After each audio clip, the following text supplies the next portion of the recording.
Hello, everybody, and welcome back to ORD with me, your host and narrator, Greg Audino. It is another weekly bonus episode in which I share a previously aired episode from another show on our network that I think you would enjoy and take something from. So today we'll be hearing from Justin over on Optimal Living Daily, so sit back and relax for his commentary and narration as we optimize your life.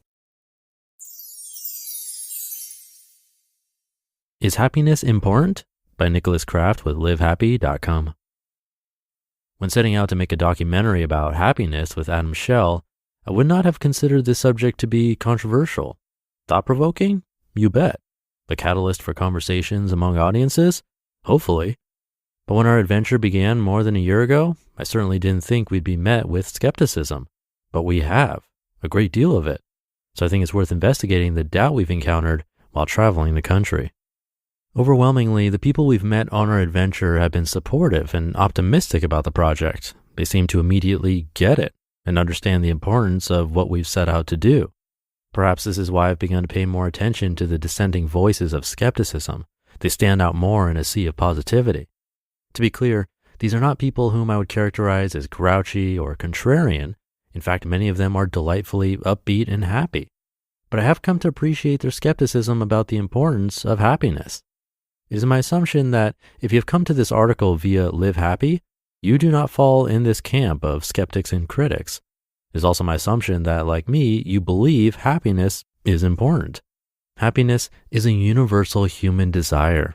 Happiness is an unalienable right and a fundamental building block of success, right? Maybe not. I don't view this group of dissenters as the opposition, but rather as allies in the journey to leading a happier life.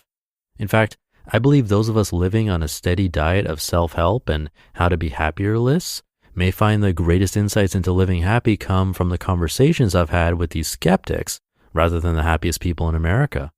I'd like to present their case, which I've defined by 3 statements about happiness, because I believe doing so will help those looking to lead happier lives. Number 1, happiness is not important. Number 2, happiness is selfish. And number 3, happiness is detrimental to progress. Number 1, happiness is not important. Our first task is defining important. Overwhelming evidence suggests happiness is important, so long as your desired outcome is recovering from illness faster, earning more money, appearing more attractive, and relieving stress. Very few people, if anyone, could seriously argue that these are not important. But for some, the larger question of importance has less to do with a standard of living and more to do with this question: what's it all about? If you're listening to this hoping that I'll let you know what it's all about, that is, the meaning of life, you're going to be disappointed, as I'm not quite sure. Weird, since most 23-year-olds claim to have it all figured out. Instead, I'm going to point out that for a large group of people, our aforementioned skeptics, what it's all about is not happiness. As I've said before, they're not curmudgeons, Grinches, or clinically insane. They're artists.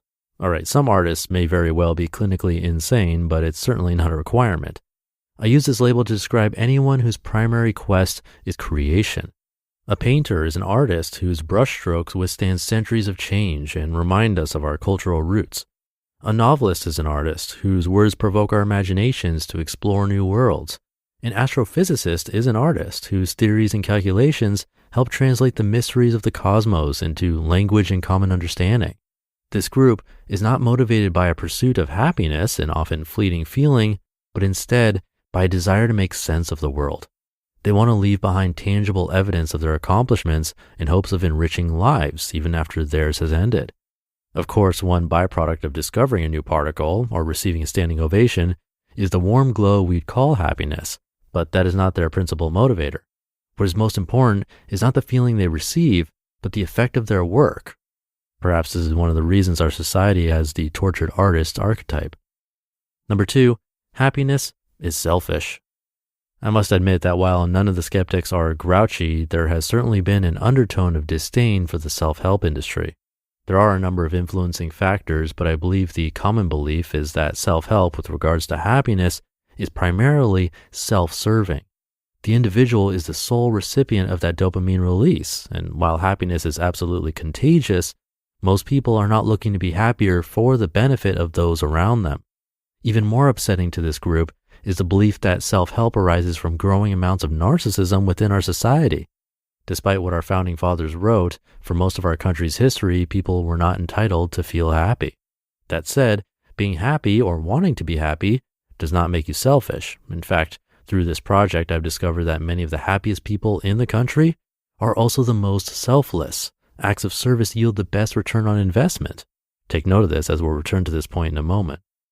And number 3, happiness is detrimental to progress. Quote, to achieve great things, 2 things are needed, a plan and not enough time.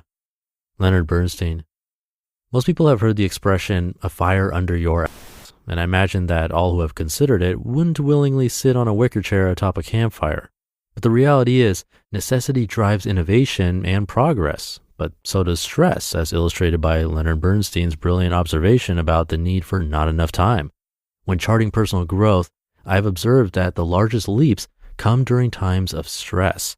This is not to say that stress and happiness are mutually exclusive, but a great amount of self-help literature focuses on eliminating stress and nestling into a place of easiness. It is for this reason that many believe happiness is detrimental to progress.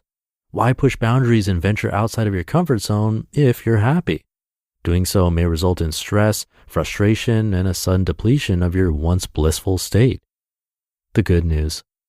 One of our very first interviews on this journey was with a professor of psychology at University of California, Berkeley, Iris Moss, PhD. We were drawn to Iris after reading a paper she published titled, Can Seeking Happiness Make People Happy? Paradoxical Effects of Valuing Happiness. In this paper, Iris and her colleagues detailed their findings supporting their claim. The pursuit and valuing of happiness can actually have paradoxical effects. In other words, pursuing happiness can make you more unhappy. What Dr. Moss pointed out to us, though, is that her findings do not say that it is impossible to pursue happiness. You just have to be tricky about it. And this, I believe, is the reason we should all listen to the artists who have expressed skepticism about the importance of happiness. The good news is that you, too, can be an artist. Maybe not in the sense that you should quit your day job and hold out for an exhibit at New York's Museum of Modern Art, but certainly in the way you should go about arranging life importance. Redefine what you're after and accept that there is a part of you that does not want to be happy, but instead hungry. For some people, that part speaks louder than for others, but no one is full all the time. In those moments of hunger, I challenge you to consider that happiness may not be the most important thing you can strive for. Instead, attempt to solve a problem, find meaning, or create work that benefits others.